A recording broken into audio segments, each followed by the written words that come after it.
Hi guys! Welcome to my YouTube channel po. New day, new video po tayo ngayon. Pag-usapan pa rin po natin ay tungkol pa rin po sa March 2026 monthly pension ng ating mga SSS pensioners po. Lalong-lalo na po ang ating mga first batch po dahil ang March 1 po ay Sunday. Mamumove po siya ng February 27 po or Friday po. This week na po yan.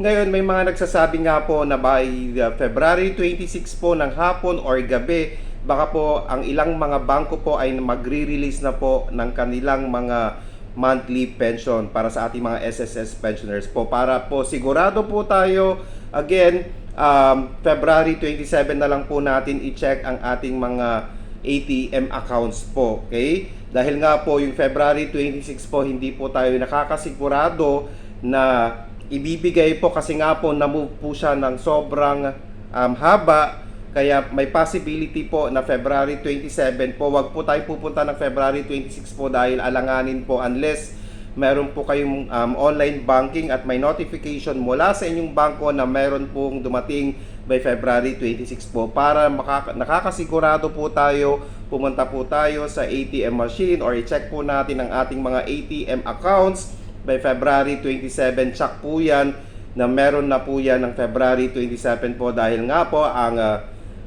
March 1 ay Sunday po or nasa weekend po. Okay?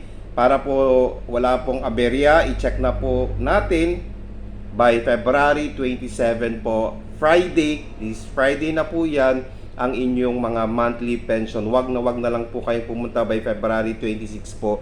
Baka po wala po kayong makuha sa inyong mga accounts po. Ulitin po natin, February 27 po, Friday, meron na po ang inyong SSS pension for the month of March 2026 po. At syempre po, again, huwag po natin kalimutang mag-comply ng AKOP or Annual Confirmation of Pensioner po dahil isa po ito sa mga rason kung bakit nasususpend ang inyong monthly pension po. Sa ating mga SSS pensioners po, please mag-comply po kayo. Bakit po parati po natin sinasabi po ito? Dahil minsan po ang ating mga pensioner po nakakalimutan po nilang mag-comply nito. Okay? Ulitin po natin, February 27, wag pong February 26 dahil sobrang aga po yon. So i-check po natin by February 27, Friday po. Okay? Sa ating mga SSS pensioner po, ingat po parati at stay safe. Bye-bye!